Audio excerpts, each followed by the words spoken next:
Mga kabombo Castor Nation, ngayong unang araw nga po ng Disyembre, muli namin po kayong hahandugan ng Christmas Around the World Special. Tampok ang unique way of celebration ng Pasko sa iba't ibang mga bansa.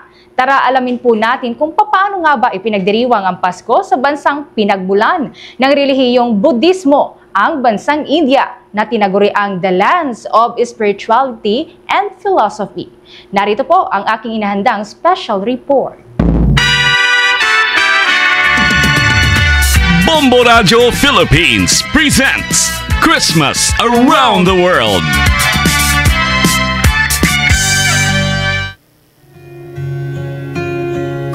Silent night, holy night. Bagamat hindi may tuturing na pinakamalaking pista sa India dahil nasa 2.3% lamang ng populasyon ang Kristiyano, nagiging makulay at puno ng sayang Pasko, lalo na sa largest city ng India na Mumbai, dahil sa pinaghalong tradisyon, pananampalataya at kulturang Indian. Pinakamasiglang selebrasyon ng Pasko sa Mumbai dahil tahanan ito ng malalaking Christian communities at multicultural na pamumuhay. Sa India, ang Hinduismo ang mayorya ng relihiyon na nasa 79.8% ng populasyon. Sumunod ang Islam na nasa 14.2% habang pangatlo naman ang Christianity.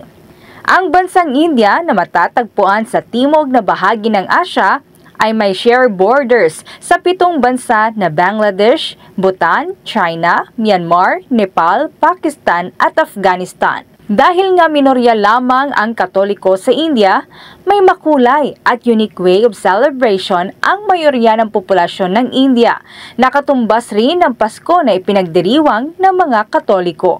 Ito ay ang tinatawag na Diwali, ang Hindu Festival of Lights na isang public holiday doon. Ito ang biggest festival sa India na sumisimbolo sa pagwawagi ng liwanag mula sa kadiliman. Ipinagdiriwang ito not just once, but in 5 days, kung saan tampok dito ang kanilang mga tradisyon. Tulad sa Pasko, ipinagdiriwang din ang Diwali sa pamamagitan ng palitan ng mga regalo ng mga magkakapamilya at magkakaibigan. Nililinisan ang kanilang mga bahay at bagong damit ang kanilang mga kasuotan. Nagsisindi rin ng mga kandila at may makukulay na fireworks display bilang parte ng kanilang selebrasyon.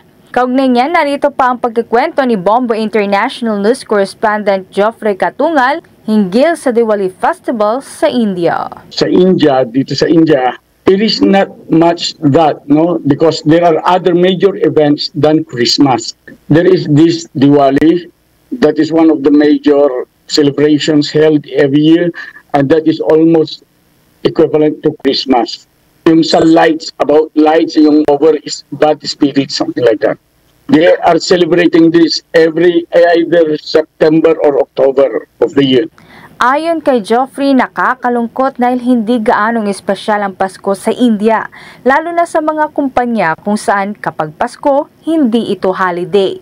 Subalit sa nagdaang 2 taon, ginagawa na anyang mandatoryo ng kanilang kumpanya ang pagdiriwang ng Pasko. Is not widely celebrated Christmas sa India. Sometimes medyo malulungkot ka nga dahil ang Christmas is just like an ordinary day. Particularly sa amin, we are working at the special economic zone, no? There are even most of the companies don't make Christmas as a holiday.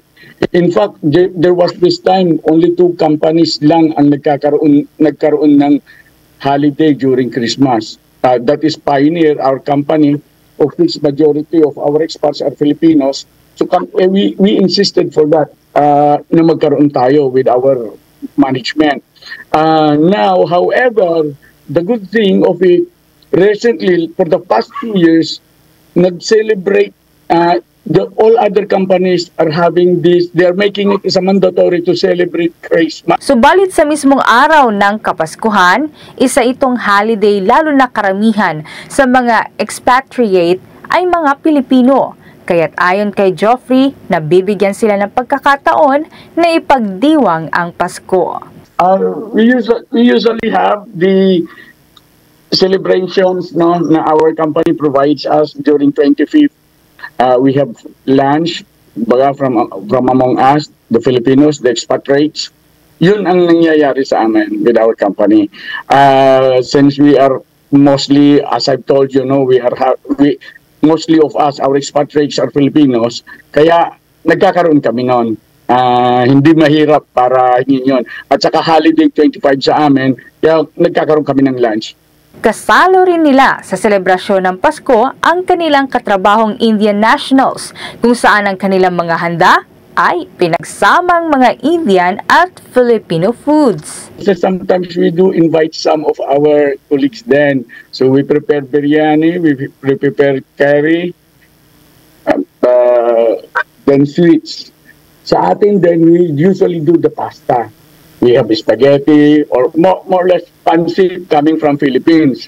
Kaya ang is a treasure, yung pancit sa India, no? Because they have their own noodles, but not exactly the noodles we are having here in Philippines. Isa pa sa taunang tradisyon ng mga Katoliko na hindi mawawala ay ang pagdalo sa siyam na Christmas Eve o simbang gabi.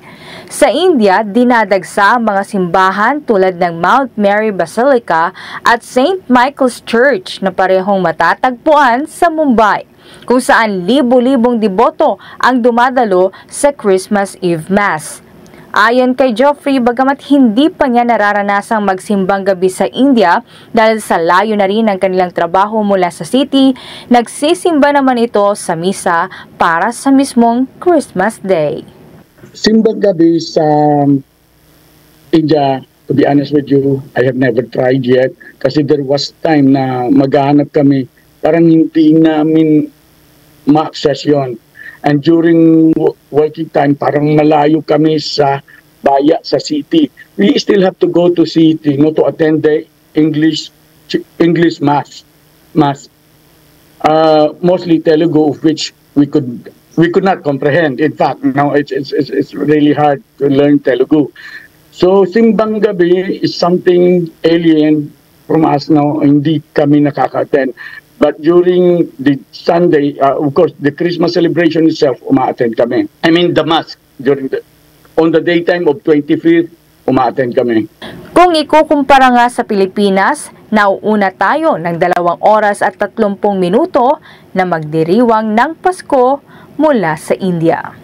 Talaga namang sa isang bansa na may magkakaibang pananampalataya tulad ng India, ipinapaalala sa atin ng Pasko na ang tunay na saya ay walang relihiyon at ang tunay na nagbubuklod sa atin ay ang ating pagkatao. Happy Christmas! Merry Christmas! Watch out for another edition of Christmas Around the World. Various celebration of Christmas by different countries. Only heard and seen at Bombo Radio Philippines.